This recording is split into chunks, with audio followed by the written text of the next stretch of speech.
Sometimes in NASCAR, a driver-owner combination can be just as important as a driver-crew chief pairing. From Rick Hendrick and Jimmy Johnson to Kyle Busch and Joe Gibbs, sometimes who actually owns your car can have a great effect on how well the team does.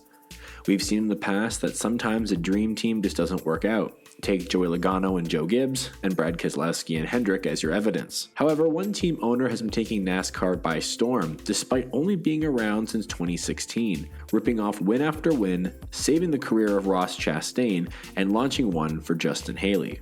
However, the team's biggest accomplishments isn't the wins, or even the Cup Series program. It's the fact the team owner brought one of NASCAR's fan-favorite veterans out of his funk and back into a championship hunt. I'm Alex Gallagher, and welcome to this 15th edition of After the Flag, where today we'll be looking at NASCAR's new dream team, Matt Kaulig and A.J Allmendinger. Sit back, strap in, and make sure to clean your gutters, because our story begins in Hudson, Ohio in 2005. Kaulig launched his company Leaf Filter from the basement of his home almost 20 years ago. A company that sells gutter protection devices, Kaulig was a huge racing fan and stormed onto the scene in the Xfinity Series in 2016. Sponsoring driver Blake Cook in 2014, Kaulig decided to launch his own team ahead of the 2016 season. Bringing Cook with him, the team hit the ground running and was a contender from the get-go. In the 2 years Cook drove the car, he achieved a best finish of 7th at Road America in 2017. Follow that season, Cook was booted from the team in favor of Ryan Truex, who sadly didn't fare much better. At the end of 2018, Truex was shown the door, and in came Justin Haley, who changed Matt Kaulig's life forever.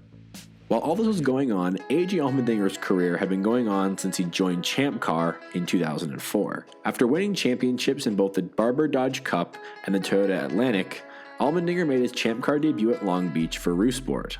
Following 2 disappointing seasons at Roush Sport, Allmendinger jumped ship to Forsyth Racing 4 races into the 2006 season.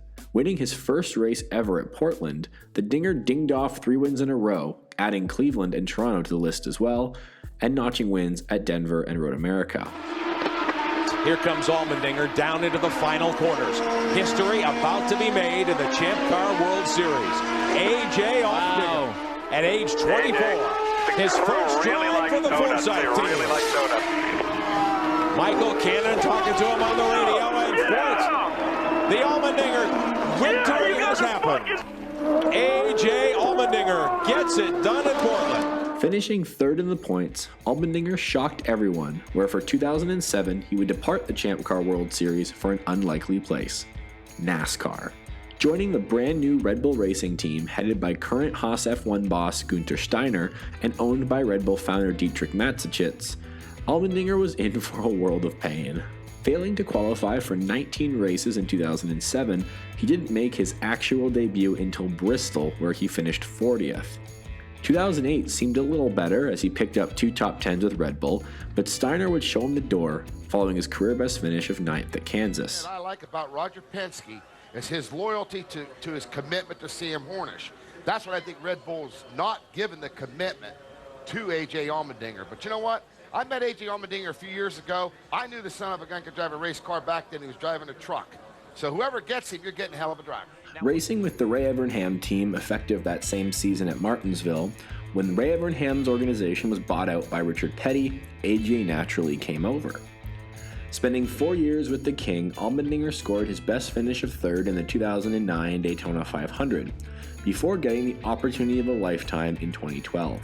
Roger Penske is a notorious open-wheel guy. After his previous open-wheel protege, Sam Hornish Jr., was sent back to the Xfinity Series, Allmendinger received the call to drive the number 22 Shell Pennzoil Dodge after its original driver Kurt Busch was fired after an alleged incident with Dr. Jerry Punch.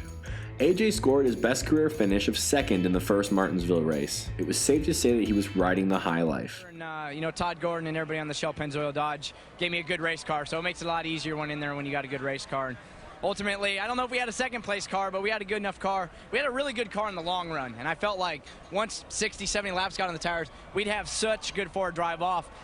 But hence on the restarts, we didn't have great turns, so I knew it was going to be tough to get around Ryan. He ran me really clean. He didn't run me up the racetrack like he could have, and he ran me clean. And ultimately, of course, I'd love to win the race, but from where we started this weekend, just the kind of luck we've had all season so far, These guys, they're used to running up front. They deserve to run up front. I'm doing everything I can to get them there. So hopefully this is a good energy boost and rest during the off weekend for once and be ready to go next in Texas.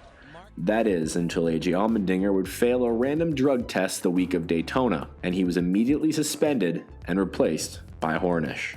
Testing positive for amphetamine, Allmendinger completed NASCAR's Road to Recovery program and was reinstated on September 18th, having already lost his ride in the 22 to Joey Logano for 2013. Rebuilding his career in the Xfinity Series, Penske signed AJ to drive a handful of races in the 22 Xfinity car. Allmendinger would roar to life, winning his first race at Road America and then his second at Mid-Ohio. He bounced around the Cup Series in 2013 before landing a full-time ride at JTG Daugherty Racing in 2014. Finally, with some stability, his career would change forever that same summer at Watkins Glen. Given his open-wheel background, Allmendinger was a road course ace. Starting 6th, his biggest competitor would be former V8 Supercar champion and 2-time Watkins Glen winner Marcus Ambrose and 4-time Cup champion Jeff Gordon. After battling it out all race long, Gordon would lead 29 laps before losing power and eventually retiring from the race. Following a monster crash between Ryan Newman and Michael McDowell and a few others, the race was red flagged and restarted with 5 to go. After another caution would set up a green-white checkered, Allmendinger held off Ambrose to pick up his first career Cup Series victory. And 2 final turns.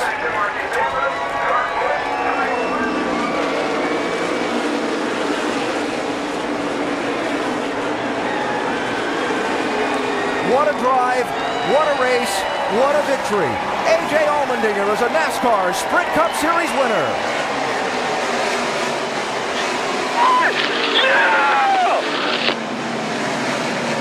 You are on. He would remain with JTG until being let go in favor of Ryan Preece at the end of 2018. After being left high and dry for 2019, we will now pick up our first story right where we left off. Kaulig drafted Haley to drive the 11, and Ross Chastain to do a few races in the 10 and 16. Allmendinger was brought in to do a few road courses with the 10. Chastain scored the team's first win in what would have been a 1-2-3 finish had Allmendinger not been disqualified, but he would get his redemption later that year at the Roval, holding off Tyler Reddick and road course vet Austin Cindric to claim his third career win and first with Kaulig Racing. Kaulig brought Allmendinger back for another partial season in the 16 and for 2020.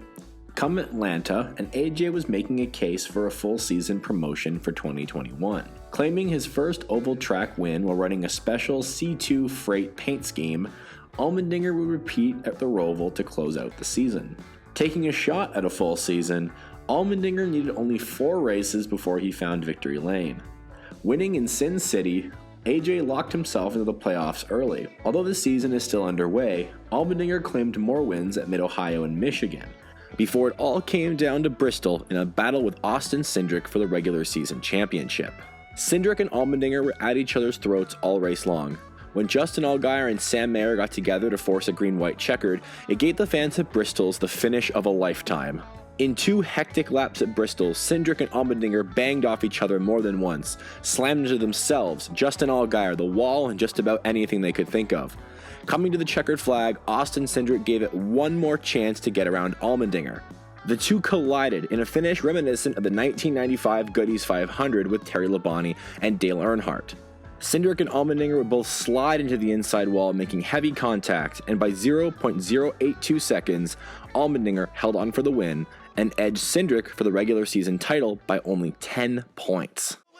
1 lap to go. Here comes Allgaier on the inside. They go up the racetrack. Allmendinger back in on the inside. He takes the lead. More contact behind him. The race for the win through 3 and 4. Allmendinger, Cindric, side by side. Allmendinger wins it at the line. Hard crashing off into turn 1. I cannot believe what I just saw. 3 races later, and Allmendinger would make it 3 in a row at the Charlotte Roval. He would also break the record for most wins at a road course in the NASCAR Xfinity Series. With all this immense success in the Xfinity Series, Allmendinger was able to transfer some of that to the Cup Series for the first time since 2014. Announcing their expansion to a 2-car team in 2022, Matt Kaulig's team decided to operate a partial schedule in 2021 with driver Kaz Grala joining Allmendinger. The team only needed 7 races before finding their first win, and this win came in the most spectacular style on the bricks at Indianapolis. Running the updated Formula One layout from 2006, many cars would bite the dust after crashing in one of the turtles on the backstretch chicane. Car after car would retire, and in the end it would be a showdown between Chase Briscoe and Denny Hamlin. On the final restart, Briscoe would run wide and incur a penalty. He would rejoin the track and end up taking out Hamlin by accident, allowing Allmendinger to slide through and pick up the win. It's great when you have a car owner that just says, go get me trophies. He doesn't care if that thing's torn up. So Chevrolet, ECR horsepower, RCR, everybody, I mean, just everybody that allows us to do that, all of our sponsors on the Xfinity side of it. I mean, we just won at Indy. What's up? Thank you, everybody, for coming out. Let's go! Kaulig Racing broke the NASCAR record for the shortest number of races needed to score their first win. And for AJ, the win at Indy was even bigger than Watkins Glen. As the season continues, the Allmendinger Kaulig Dream Team are considered to be the sleeper pick in the Xfinity Series title fight, as the current favorite is Austin Cindric.